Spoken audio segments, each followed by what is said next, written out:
Welcome you to another session of our Introduction to Economic History class, where we'll be discussing the Rostow's growth theory.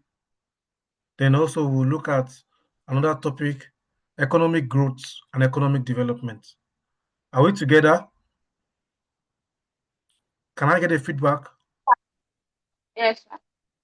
So I said, so Yes, we'll be sir. looking at topics as we've always done so that we could actually move at a faster pace. So we are considering economic growth and economic development in this topic. And this is to enable us to understand the workings of the international economy as I've demonstrated earlier.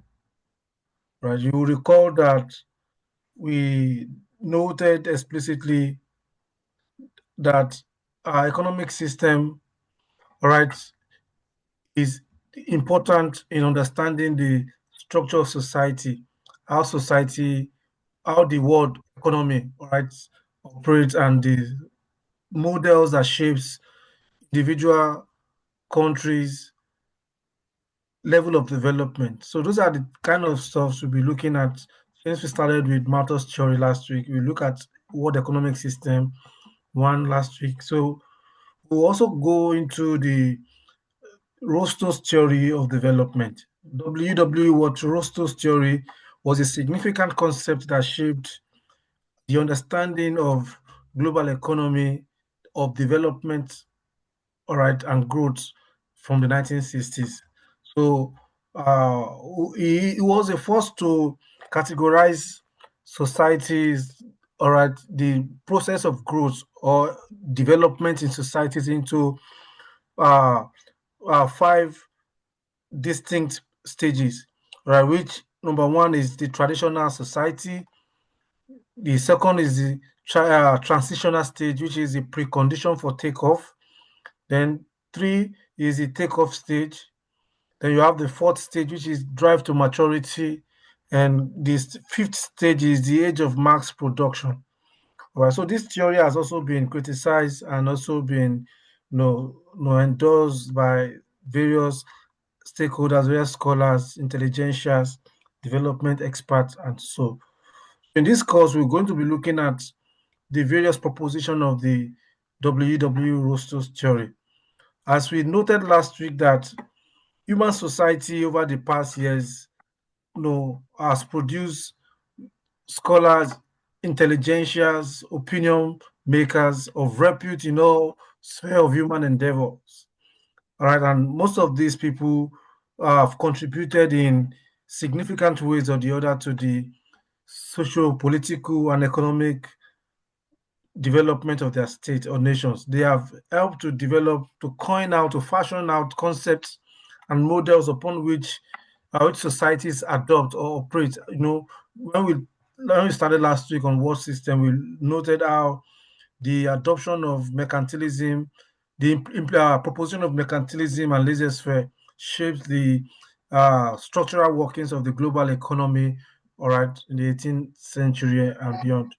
So one of such scholars in this regard is also W.W. Rostow. All right, W.W. Rostow. All right, Rostow was an American economic historian who wrote extensively on the growth theory. Growth theory. So it is against this background that in this course we will be looking at examining critically the Rostow's growth theory and its implication, right, and also its limitations also. So the essence is for us to, at the end of the day, to be able to discuss thoroughly the Rostow's growth theory, to understand it, to discuss it, to be acquainted with the five stages of development identified by Rostow, and to also understand the weaknesses, the lacuna of the Rostow's growth theory. What are the weaknesses? What are the demerits? So as I've mentioned that the Rostow's theory evolved in the 1960s, all right.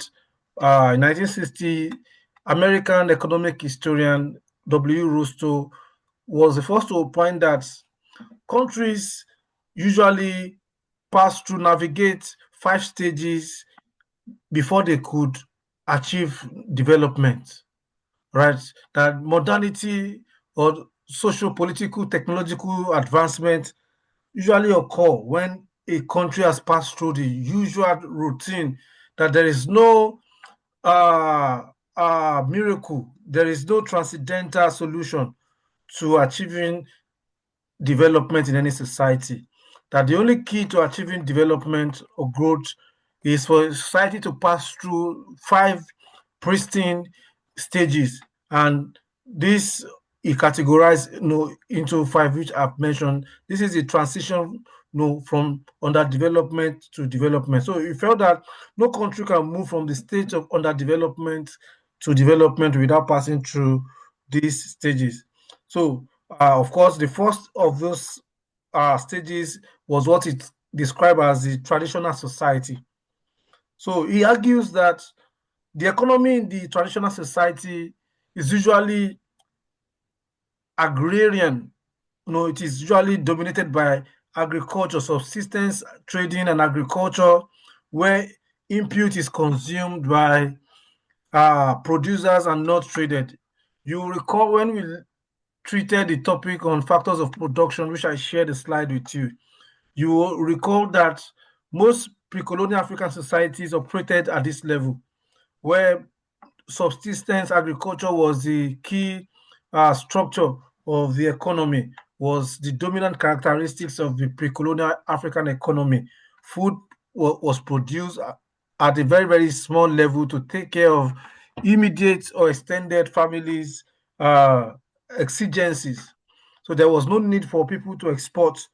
All right. So the what was the surplus produced in different locale, all right, were perhaps exchange in local market to cater for the everyday existential requirement of people in that society.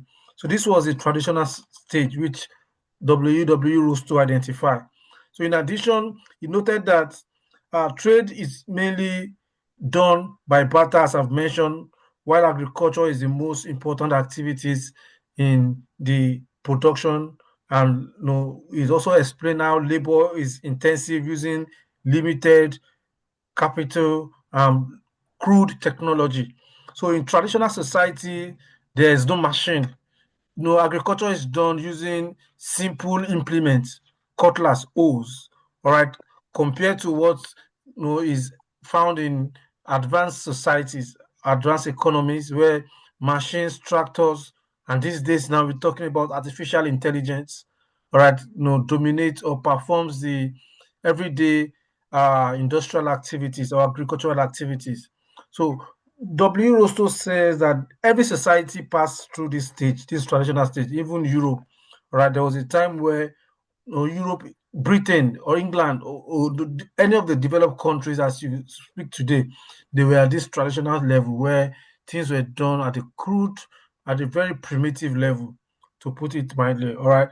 So he further stated that after moving away from the traditional stage, countries or societies will then proceed into those who are ready to move. It is not by providence that countries must transition, all right, from that traditional. It's countries who are quite desirous, all right, who are keen to achieving greater heights, all right, to moving away from the standard, all right, the status quo, would probably take some measures, all right, to transition to the next stage, which is the transitional stage, which is also called precondition for takeoff. Precondition. So Rostow notes in this stage that this stage is characterized by increased specialization, which generates surplus for trading. All right, that under this stage, people begin to diversify away from crude agriculture.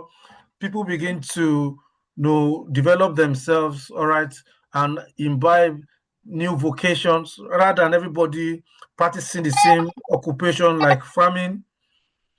That specialization, can that person mute his or herself? Can that person mute his or herself?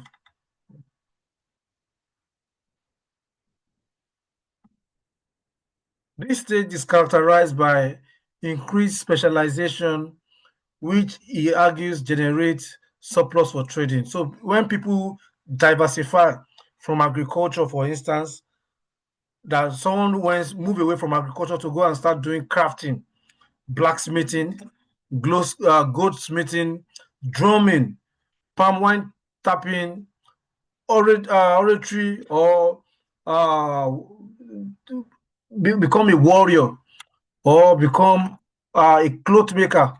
All right, take for instance those who weave the ashoke, adire, all right, or the textile, or someone who produce shoes or other household utensils. So Rostow notes that this is the next stage that societies who transition from uh, traditional stage are ready to move to the takeoff stage. So that is a precondition for takeoff stage, where there is also the emergence of transport infrastructure to support trade. In the traditional stage, there is perhaps no communication technologies or infrastructure to support trade movements.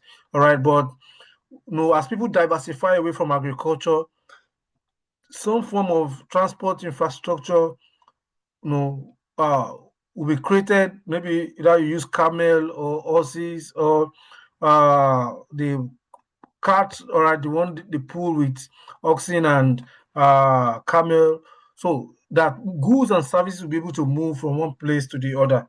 All right. Also, entrepreneurs would emerge as savings and increment also grows. Unlike under traditional society, you don't grow, you don't save. All right. The traditional society is a primitive economy. It's an improvident stage of human development where all you make is basically geared towards consumption, immediate consumption. So in transitional stage, external trade occurs through concentrating on primary products, all right, and this is indicated by Britain and Western Europe from the end of the 15th century, when medieval age ended and modern age began. So, as I've mentioned, Europe or even Britain was at this level until the end of the medieval era age, where they started transitioning. So, the transition in Europe was by occasioned by four factors or forces.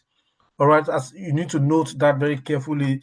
One of them is new learning, which is now known as Renaissance.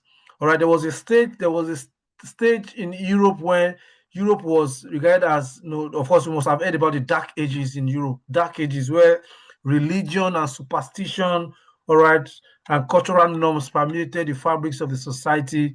Everything was processed, through religion, just as you have in Nigeria.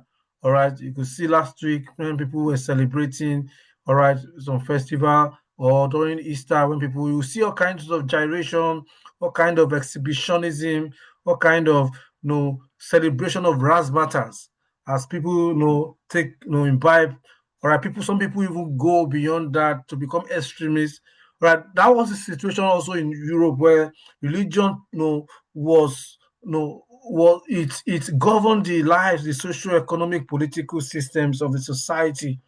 All right, but a time came, all right, when they realized that there is a new need. So most of the ancient writings of ancient philosophers was discovered, all right, and this paved way for the new rebirth of learning, or knowledge, all right, which is now known as Renaissance. Secondly, there is also new monarchy, all right. So the new world and the new religion or reformation evolved, and these factors led to increased reasoning and skepticism in place of faith and authority. So, which brought an end to feudalism and led to the rise of nation states. And it also, for instance, led to the new invention. So, at this point, Europe transitioned from traditional stage to the precondition for takeoff stage, where they realized that it was Albert Einstein who noted that the significant problem we face can never be solved at the same level we were when we created the problems. So that was exactly what happened to in Europe and in Britain. They realized that, man, we cannot develop beyond this level. It was Karl Marx who noted that religion is the opium of the people. All right, it's the ideological lock, psychological block. It blocks your thinking. It locks your imagination, your creative capacity. Once you are a religious person, you cannot think straight. All right, everything has to be subjected to what someone has said. No, someone you don't know, you don't even know where he is, or so everything governs or dominates your art, and such people lack expression, ability to innovate, to evolve, or to imagine, or to create, all right, to invent, and to transform their society. And Europe, Britain realized that without jettisoning religion, all right, and and sending it to where it belongs, we are not going to develop. All right. So it was by these factors that the new state emerged, learning, Renaissance, some of the ancient writings of ancient philosophers, the works of Aristotle were rediscovered, and people started taking interest in new learning. And if you remember, all right, in some of your courses, this was what actually paved the way for the maritime revolution in the 15th century. All right, the maritime revolution was followed by other. Of course, maritime revolution was what led to the globalization of the world. With the revival of learning, people ventured into various fields of learning like geography, mathematics, astronomy, all right, shipbuilding, all right, and what have you. And what was the major effect? By the 15th century, Europe was able to, led by Portugal and Spain, were able to build sophisticated navigational equipment that could travel across the Atlantic Ocean. And that was what led to the discoveries of America, of Africa, Asia, all right, which marks the era of globalization. You could see that. So, uh, by by the 16th century, 17th century, other revolutions followed. We have the scientific revolution, which followed the maritime. You have the industrial revolution from 1750s. All right, and have the aviation revolution in the aviation industry in the 20th century, and so telecommunication revolution, ICT.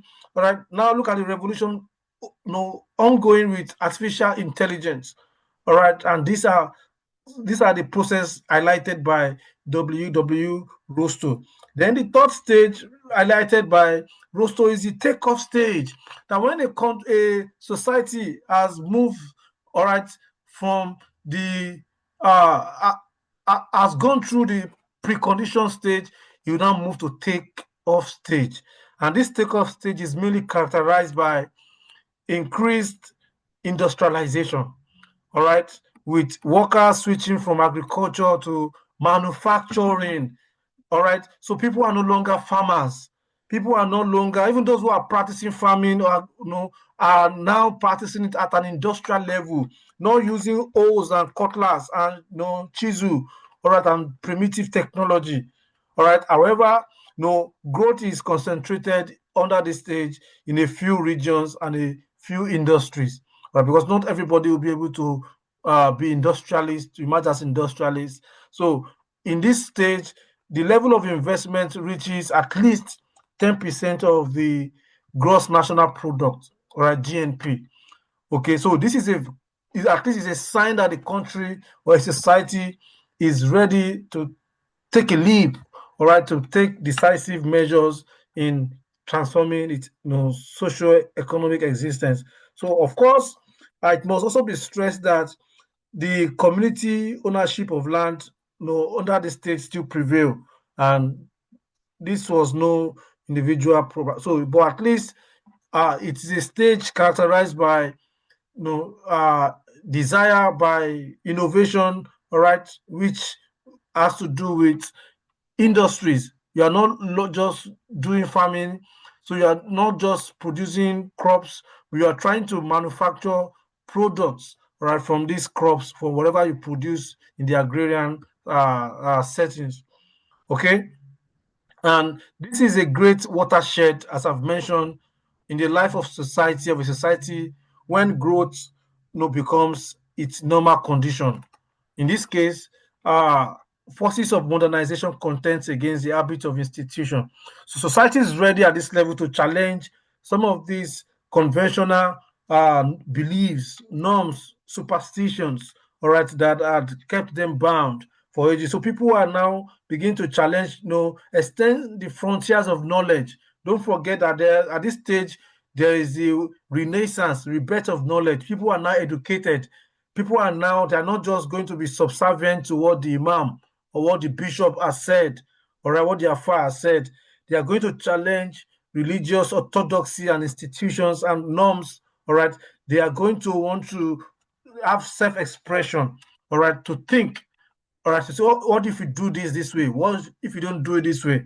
And this is a critical stage. So condition for takeoff stage includes for this takeoff stage includes, for instance, rise in the rate of productive investment. So under this level, there has to be a tremendous rise in the rate of productive investment from about 5% or less to over 10% of national income or net national product. So people must be ready to commit their wealth or their savings, to take risk, all right, to deploy their relatively scarce economic resources, and investing them in productive, activities. That is exactly so. Unlike under the traditional society, where, for instance, the church or the religious institutions dominate the minds, permeate the minds of the people. Whatever people get, probably will have to be they have to go and give a huge chunk of it to the to the clergy, to their spiritual heads or overlords. But under these people, so people investment is resources are reinvested into productive activities. No, as you say, I'm not denying or discouraging that people should not give money to their afa or imam, all right, or their bishops. No, you have to, all right. But I'm saying that there has to be no rationality. All right, you don't interact with God on a transactional basis. That is my own philosophy. All right, you don't do transactional worship that, okay, give to me so that I give you so that you can give me back. No, why would you do that to God? So people under this take-off stage would concentrate their wealth in productive investment, all right, which would yield much return. Okay, so development of one or more substantial manufacturing sector with high rate growth, all right, and emergence of a political and social institutions, all right, also creates expansion, all right. It yields, it propel growth, it propels development of economic activities, factories develop, industries, people who are trading, all right, and exchanging their product beyond the sphere, the shore of their own environment. Okay, so then from this level, from the takeoff stage, the country that is ready to move, all right, will move to the drive to maturity, according to Rostow. So the drive to maturity, in this stage, the economy begins to diversify. All right, you can see the various processes of diversification, all right, from traditional, all right, to industry, all right, to manufacturing, all right, all right. So at this level of diversification is new technology, all right. Technological innovation begins to provide, all right, it begins to provide diverse range of investment opportunities, and the economy now produces wide range of goods, all right, and services, even as there is less. So the time, if I may place this, when this drive to maturity occurred, all right, in Europe was from this, I think the 16th, 17th and 18th century, the scientific revolution, all right, of course, following the Renaissance, the maritime revolution, the scientific revolution, followed, all right, and paved way for the industrial revolution in the 18th century. That's from the 1750s, where new technologies evolved, and this was a period where even Europe started discarding most of their the slaves they had owned or had used for centuries, because there are new technologies which meant that human labor would not have to be relevant. No, I remember reading E.J. Osborne. No, uh, Osborne, who noted and demonstrated how during the Industrial Revolution, workers were going into the factories and they were burning down the factories. They were destroying the machines because they felt that with these new machines, our job is going to be taken away. All right, and the economy, that didn't happen. Just as with AI now, people are afraid that AI is going to take our job. AI is going to replace us with machines and all of that. But that's not going to happen. All right, so under drive to maturity, technological innovations begins to provide diverse range of investment opportunities in mining, in machine building, all right, in technological work, in engineering, in physics, in chemistry, all right, and in different fields of human endeavor, and there is less reliance on imports. So people become self-sustained by the virtue of what is produced. All right, they don't have to import rice, as many African, no Africa. So I've noted Africa is the single largest liability, with an amazing reputation of producing what it does not consume and consuming what it does not produce. So because we have not moved away, hardly have we moved from the traditional to the pre-condition to take off stage, the second stage. I doubt. All right. So we still import, despite the large expanse of arable land, which could actually fill the whole of Africa, even some part of Europe. Africa continues to import all basic, even palm oil. All right. Most industries in Nigeria, for instance, import a significant portion of the palm oil they use in producing their soaps and all the stuffs. And that is to tell you the level of primitivity, all right, that the country operates. So what we're saying is that this drive to maturity stage, is usually a period of long sustained economic growth, extending well over 4 decades. So a country who is ready to move, all right, must have a sustained economic growth. It is not the kind of abiku kind of economic growth where the National Bureau of Statistics Nigeria will come to say that no, the country experienced 5.2 growth in the first quarter of 2026, and the thing slumps back in the second quarter. And no. There has to be a sustained and consistent trajectory of growth, extending for over a long period. And that is what China and most of these countries in Asia have demonstrated over the past 5, 6 decades. We have seen how they have been able to sustain growth and were able to move or grow their economy incrementally and progressively.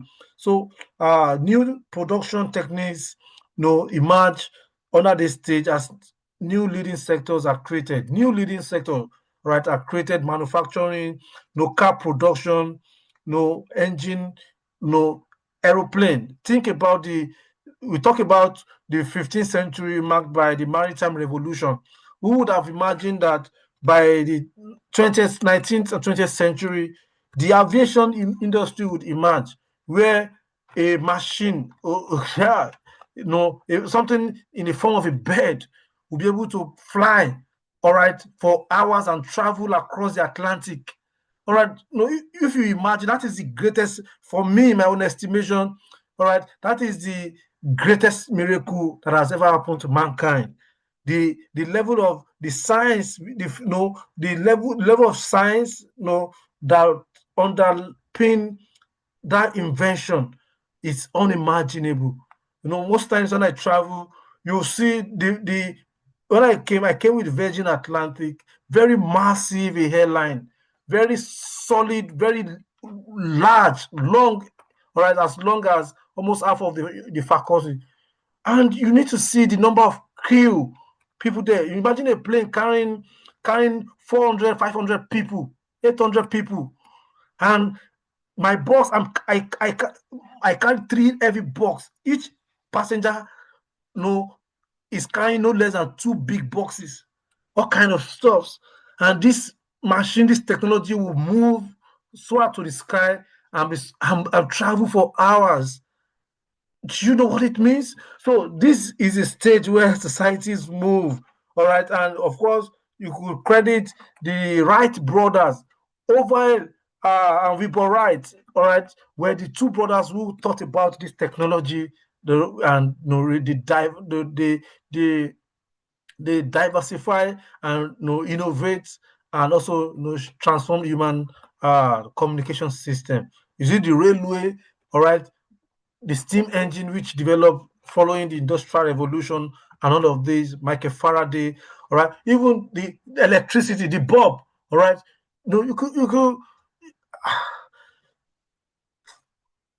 it's so pathetic. So new production techniques emerge, all right, and new leading sectors are created. Yeah, at this stage, the rate of net investment is well over 10% of national income. People are able to invest in new sectors, and they are able to withstand unexpected shocks, able to take risk, all right.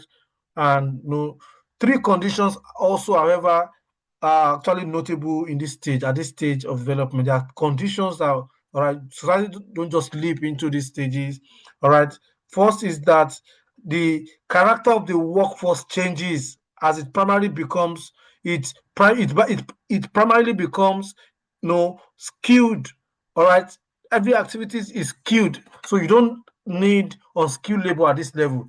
Because imagine, can an unskilled labor operate an aeroplane, build a Rolls Royce or Lamborghini, all right, or a Mercedes Benz? So the societies transform, the character of workforce changes from crude, all right, or artisanal or skilled labor, all right, into highly skilled, all right, workers or groups who emerge, all right. So the character of entrepreneurship also changes as polished and efficient managers take over. So highly educated, highly innovative managers, all right, they'll take over. So entrepreneur people are able to invest their money and are able to have some kind of assurance or insurance that their money is in a safe place. So nobody would want to, at this level, commit his money or savings where there is unskilled manager, unskilled administrator over their investment. And there is also the strive for new changes and progress. So under this drive to maturity, the society is not relenting. There's continuous effort to innovate, to create new stuff. So think about some of you probably were not born. Okay, let's say, let me not use 1990s. In the 2000s when phone came. Okay, in the 1950s, let me start from there. In the 1950s, the phone you are using for this class, all right, the computer, all right, which I'm using to teach, laptop, there was no laptop. The first computer that was invented was like a house. Do you know what a house is? Or a car garage. For those of you who live in a big house where your parents has a garage, or those 8 garage that has a door that they will lock. It's like a kiosk. No, it's like a house. That was how the computer with wire connecting from different places, go to the front place with the white screen and be pressing the machine. That was how the computer was. Then subsequently, it moved into something becoming like a kiosk. A kiosk, like something, the container. Some of you whose mom sells in Oyindo or Yaba, you have a container, a kiosk. That was what the computer became. All right, in some few decades later. All right. Then later it moved from becoming a kiosk. All right, it moved into to becoming what? To a desktop. There's a kind of desktop. All right. For some of you, you may still have it, a very big box on the table where you have the mouse, then you have the CPU, yeah, whatever it is called. So then subsequently, all right, from the 2000s or thereabout, it became a laptop. A laptop, something quite big, not like these small ones I'm using now. Very big laptops, Dell and all those stuff. Right, but in the 2020s, we now have more sophisticated, more mobile, all right, fragile laptops. You now have palm tops. You now have iPads. Then you now have the telephone. In the 1980s, nobody has the kind of telephone Android you're using. All right, whoever is going to make communication, you have to. There's perhaps when I was growing up in the 1980s, only one person in my dad and one other man in our street has phone. Hundreds of people will come and call their family members in our house. You see queue. It's highly regulated. People will come in the evening to come out because they want to use the telephone. All right. And later by 2000, GSM came. The kind of phone technology that came to Nigeria or Africa, it's not the kind of Android you're using. You have seen Nokia 3310, Motorola. All right. You have seen Ericsson. So probably most of you know you've not seen some of those phones. Those they had a tiny screen. Right. The best you can do is just to scroll and call. But in the 2008, 2009, BlackBerry came. All right. After BlackBerry age came, you started having Androids. And now you're having iPhones, all kinds of iPhones. So you could see that the manufacturer, those who invented, who operated during this stage of drive to maturity, were not sleeping. They didn't say that, oh, we have invented BlackBerry, and that is the best technology. All right, or we have invented the desktop computer. No, invention upon invention, and that's what gives you that some of you can use an iPhone, you can use. So in the early 2000s, we could not, even many of us couldn't afford even the Nokia 3310 because it was highly expensive. All right, so new production techniques emerge as new leading sectors are created, as I've mentioned, and this further. So you now move to the age of mass consumption. So at this stage, the economy is geared towards mass production, massive. What is the critical example you can cite in this? China. You have mass production, all kinds of goods produced at a highly technological fashion. And you have this mass production, even as the services sector also becomes increasingly dominant, providing services while technology is developing. There are banking sector providing services. There are imagine the telephone you use. What do you think is the source of the internet you use? So there are cables traveling under the Atlantic Ocean. Of course, you saw that with the US Iran crisis, when Iran is threatening to disrupt. Once any cable is cut down from the underground of the sea, the whole world, the global economy shuts down. So you could imagine the level of technology that goes into connecting cables under the Atlantic Ocean, connecting the global economy. Without that, the internet you use becomes useless. And all of this, you have automobiles, durable consumer goods, and household goods, gadgets. These are some of the results, all right, produced in the age of mass production.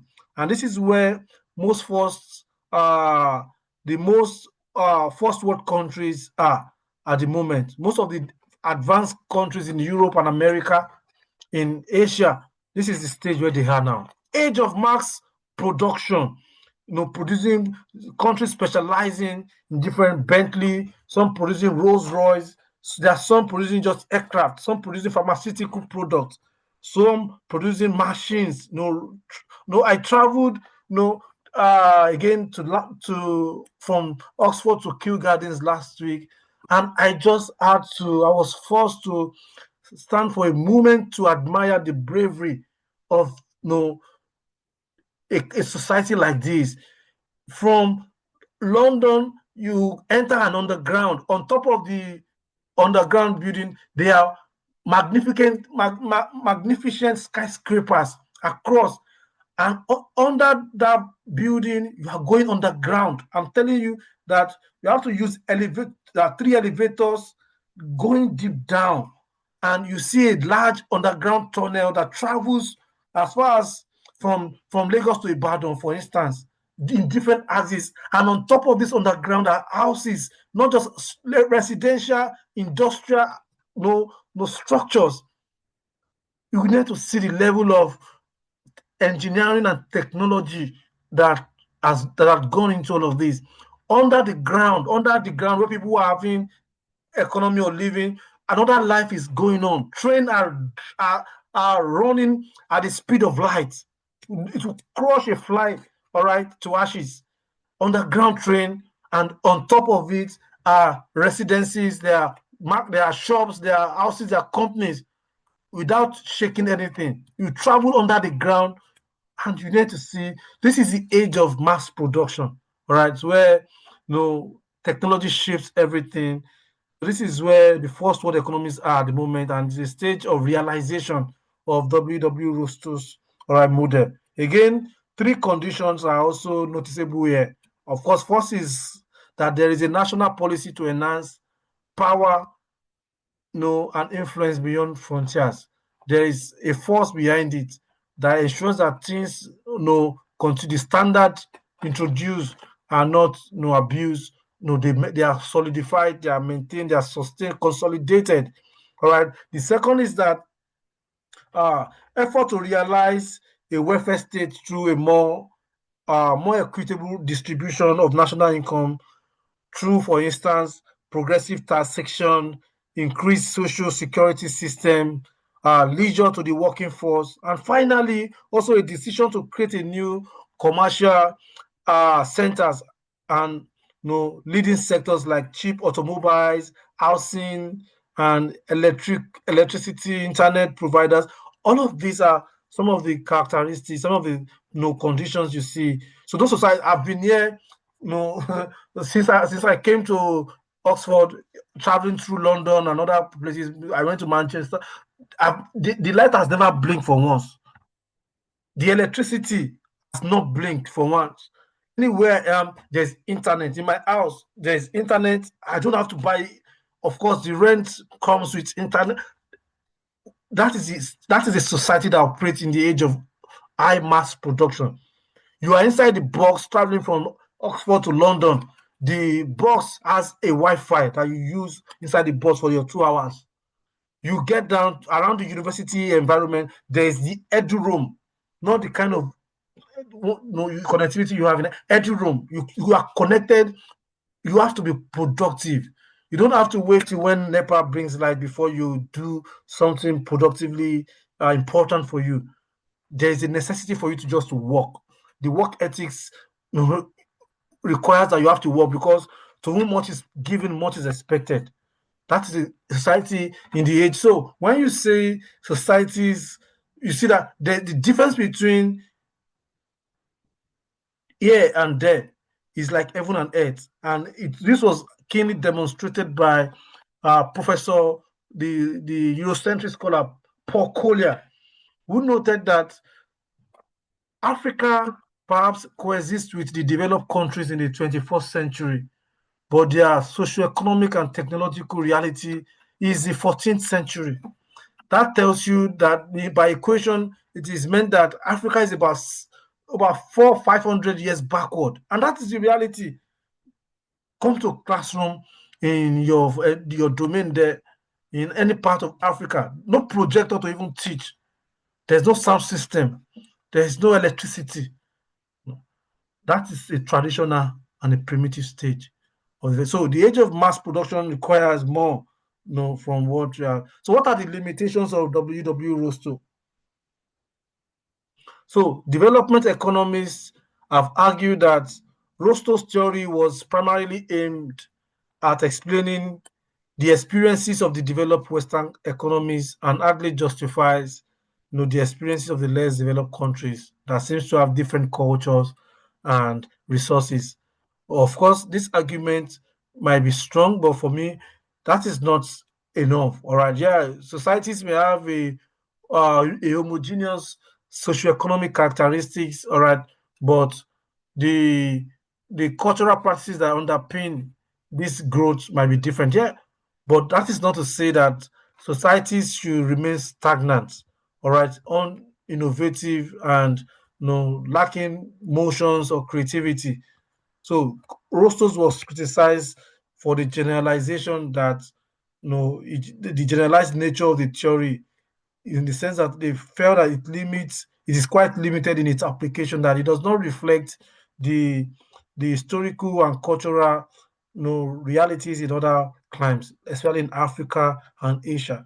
But that argument might also not hold, because the some of the countries in Asia who were at this level of traditional or pre-takeoff stage in 1950s and 60s, most of them have now moved. Where was China in the 1950s and 60s?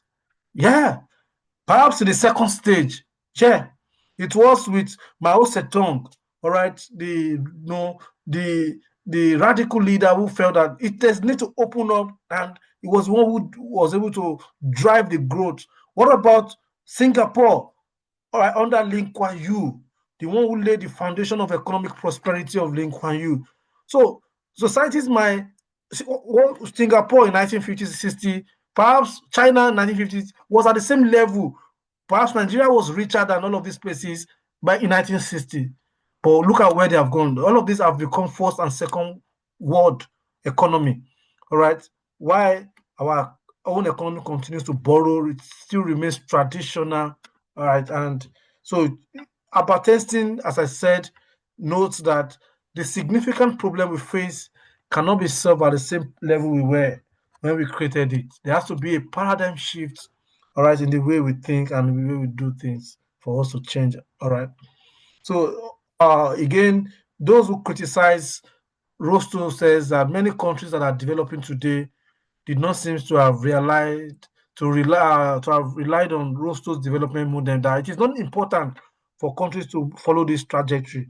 Rather, there are smaller countries in Asia, such as Singapore, Malaysia, right, who seem to have skipped, all right, over a few stages altogether. But what is important is that they were able to leapfrog, whether they skip traditional take-off stage or drive to maturity, but they are able to move rapidly, all right, in a way that they have now found themselves in the age of mass production. And it's quite important to understand. And that shows that uh, Rostow's economic growth theory does not have a universal application, although, all right, the theory has explained the developmental experience of Western countries, all right, the trajectory in through which the they march on to achieving the advancement and prosperity they are experiencing. So, however, it is also said that Rostow does not explain the experience of countries with different cultures, as I've mentioned, like sub-Saharan Africa, where religion permeates the mind. An average person in this class now will probably obey the instruction of the priest or the afar or the imam than obeying the instruction of a professor. All right. Last week I was reading a book by Ebenezer Obadari, Clerical Power. Uh, Clerical power, gender, and sexuality in post-colonial Nigeria. Very fascinating book. You should go and look at, where the power and the influences of the academia is winning, as he narrated, that people now resort more to romanticism, religion. They prefer to listen more to the pastor, to the bishop, to the afar imam, than to listen to prognostications or theories, all right, by professors. Knowledge, all right, has dwindled. A society that does not increase its level of knowledge production is a primitive society. All right, a society where scholars are underpaid, where there is no funding for research and no innovation, is a primitive, is a traditional society, and that society cannot develop, right? As we have in different parts of Africa. That is the key. So what you have said so far is that we've examined the Rostow's economic growth theory as it relates to economic development, all right, of any country. So it's identified the various stages that countries must go through to attain development, as we have seen. All right. In addition, we also discuss the limitation of the theory. So in the exam, you need to critically understand this theory and be able to understand its strengths and the weaknesses of this theory. So we said that Rostow was an American historian, All right. And in his study of the theory of economic growth, he argued that countries usually pass through 5 stages in order to develop and have economic growth. All right. And I highlighted some of the stages. So you can go back to this YouTube to watch. What I observe again is that most of you don't go back to the class discussion on the channel.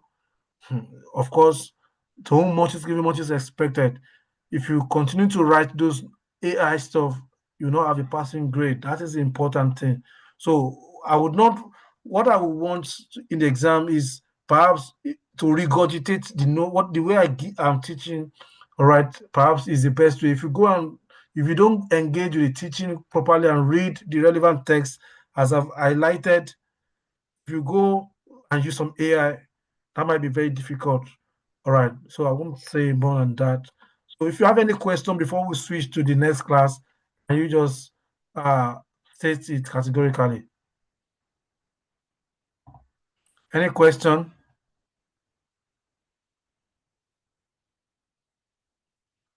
Is there any question, please?